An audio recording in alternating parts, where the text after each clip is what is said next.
Namaste and Grand Rising.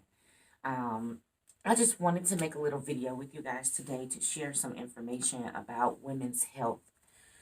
This group is not specifically for women. I don't have any males in here now, but I do have a male that I work with doing spiritual work before I started this program. This program is not just for African American women, although a lot of my content is centered around African American women because I am an African American woman. I'm also a couple different other nationalities, Native American as well as Mexican.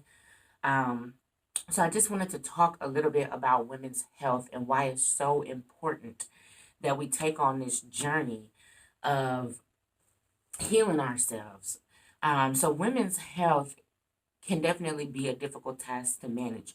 Women go through so much, whether it be physical, emotional, mental, just on the health side of things. We go through so much, whether it be sexual health, birth control, STDs, STIs, pregnancy, childbirth, depression, anxiety, breast cancer, just to name those things. And those things don't even touch the spectrum of how much women have to go through.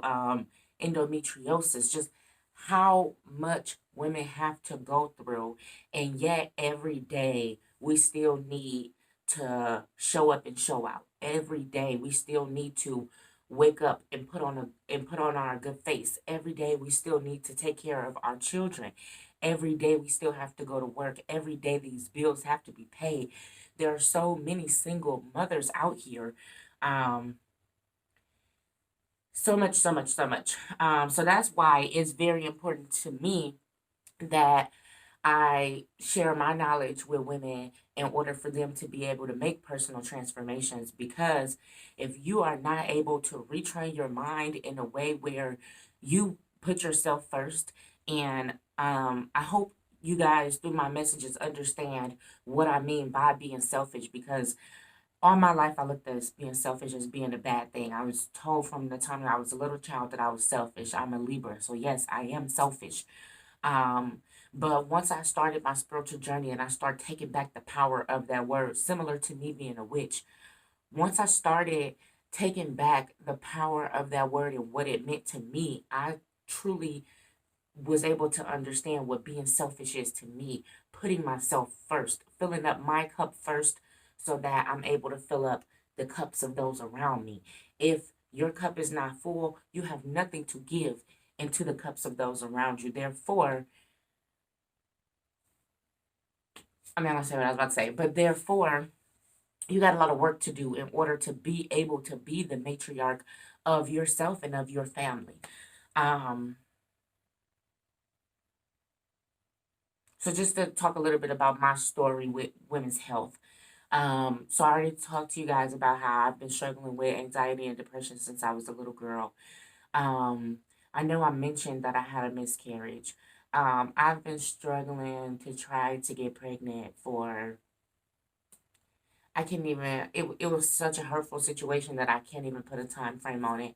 I actually have a tattoo on my thumb with a marigold, which is a flower of the dead, a flower of me giving thanks to the dead. And it says Antonio, which is my son's name, my son that I lost my miscarriage.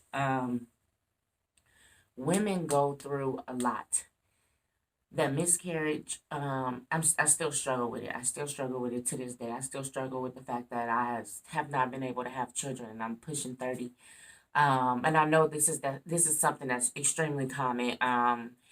It's like some sort of fact that most couples go through two miscarriages before they actually conceive a child.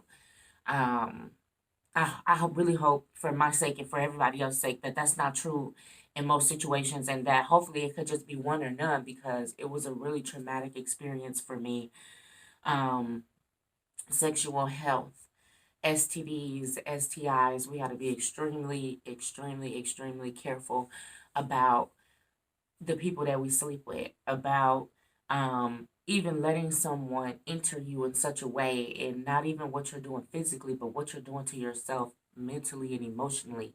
by letting that person into you, especially if you don't know much about that person or the things that they're going through. Um,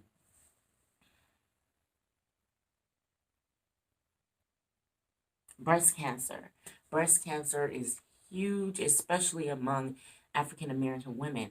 Um, both of my grandmothers had cancer. I do not wear a bra. I don't know if you can tell.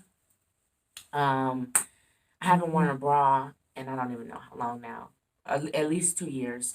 I haven't worn a bra. I don't wear a bra because number one, bras can cause cancer.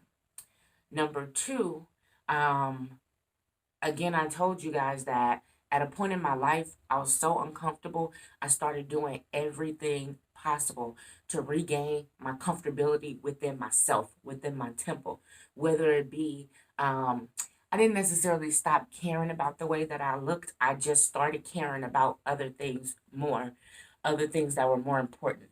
I used to have my hair's still pretty long, but I used to have extremely long hair that I would straighten every single day. Um, I'm sorry, I'm receiving a couple text messages. I used to have really long hair that I would straighten every day.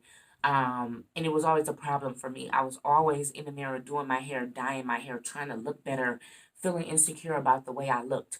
Once I started my spiritual journey, um, very early on, I knew that I wanted to lock my hair. Um, I started off locking my hair. I had a whole bunch of issues, people telling me that my hair wasn't the type of hair that I was gonna be able to lock. I ended up having to do it myself. So I ended up starting this locking process. I actually went to a lady in my hometown, Milwaukee, by the name of Rokia. Shout out African hair braiding. She's amazing. So I got some fake dreads from her. Sorry, some fake locks. I try not to use the term dreads because there's nothing dreadful about my locks or the way that I look. So you will see me correcting myself constantly. That's something that I ask you to do as well. Anytime you feel negativity rising up or a word that you know you shouldn't come out, we manifest things with our thoughts and with our words rapidly. So be very careful what it is that you speak out. Um, so she went ahead and did my locks, fake locks, and I had my long hair underneath. While those locks will grow out, I would retwist my roots and then I would cover my roots with weave and just let my fake locks. I had fake locks for a while, a long time. And then once I took them down, I had these little life beings, I wanted to call them, that like just kind of spurted. And I really wish I would have took more time and gratitude during my little stage of my locks, because it was definitely a lot of growth there with my appearance and how I looked, and being able to go outside and feel comfortable or even go on dates or still talk to dudes and have sex or what have you. Our identity is huge. I've been recently learning that no matter what color you are, no matter what type of hair you have, no matter if your eyes are cockeyed or not, no matter what type of clothes you wear, no matter what type of body you have, is not it's just not solely going to make you happy. It's not solely going to rule the world. It's not solely going to do everything for you. There are so many women um who have amazing bodies, or on the outside looking in, you would be like, oh my god, her life is perfect. But at the end of the day, she suffers from anxiety or depression, or um she has lupus, or she's not able to bear children, or she suffers from anxiety or depression. um she may end up getting breast cancer and having to get her boobs cut off. That was definitely a driving factor force in me not wearing a bra anymore and wanting to be comfortable without it, because I love these titties. I want to keep these titties, and I want to give these titties their flowers while they are here. Um where was I going with that thought? Both of my grandmothers had breast cancer. Um they both fought it. They both lived. But they both had to get their breasts cut off. Um I don't want to have to go through that. But if that is going to be my reality, if I cannot change that, if that's something that's coming, I want to give my titties their flowers while they are here. Um, but just back to no one is really, until you do self-discovery work, until you do personal development, until you embark on shadow work and a journey and all these different things, no one is really comfortable with who they are or how they look or how they're perceived by the world. So I think I gave you guys enough to chew on for right now. I definitely would love to hear your thoughts on women's health, the issues that you struggle with, just how you felt about this message in general. Again, I'll be making tons of more videos. I love sharing with you guys.